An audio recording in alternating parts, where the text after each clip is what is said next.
इतिहास के महान योद्धा और शासक छत्रपति शिवाजी महाराज के बारे में, जिन्होंने अपने साहस, नेतृत्व क्षमता और दूरदृष्टि से महाराष्ट्र में मराठा साम्राज्य की नींव रखी। शिवाजी महाराज का जन्म 19 फरवरी 1630 को शिवनेरी किले में हुआ था। यह किला महाराष्ट्र के पुणे जिले में स्थित है और यह वही स्थान है जहां से शिवाजी महाराज ने अपने जीवन की शुरुआत की। उनके पिता शाहजी भोसले एक मराठा सेनापति थे और उनकी माता जीजाबाई एक वीर और धर्मनिष्ठ महिला थीं, जिनसे शिवाजी महाराज को साहस और नैतिक शिक्षा मिली। जीजाबाई ने शिवाजी को बचपन से ही वीरता और धर्म के मार्ग पर चलने की प्रेरणा दी। शिवाजी महाराज ने अपने जीवन में कई संघर्ष और युद्ध किए। उन्होंने केवल 16 साल की आयु में अपने पहले किले, तोरणा किले को जीता था। यह उनकी वीरता और नेतृत्व क्षमता का पहला प्रमाण था।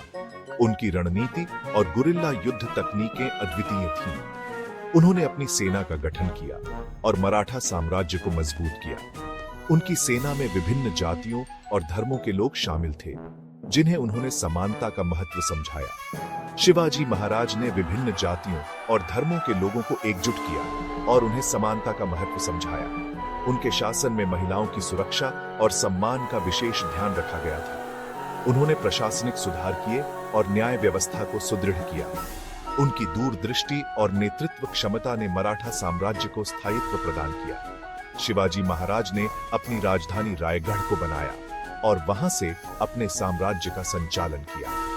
रायगढ़ किला उनकी शक्ति और सामर्थ्य का प्रतीक था। 1674 में उन्होंने खुद को छत्रपति घोषित किया और मराठा साम्राज्य की स्थापना की। यह एक ऐतिहासिक क्षण था जिसने मराठा साम्राज्य को एक नई पहचान दी। उनकी वीरता और नेतृत्व ने उन्हें एक महान शासक के रूप में स्थापित किया। शिवाजी महाराज का जीवन हमें साहस, नेतृत्व और नैतिकता की शिक्षा देता है। उनका योगदान भारतीय इतिहास में अमूल्य है और उनकी वीरता की गाथा आज भी हमें प्रेरित करती है। उनकी कहानियां हमें यह सिखाती हैं कि कैसे एक व्यक्ति अपने दृढ़ संकल्प और साहस से इतिहास बदल सकता है। तो दोस्तों, ये थी छत्रपति शिवाजी महाराज की कहानी। अगर आपको ये वीडियो पसंद आई हो तो लाइक करें और हमारे चैनल को सब्सक्राइब करना ना भूलें। धन्यवाद।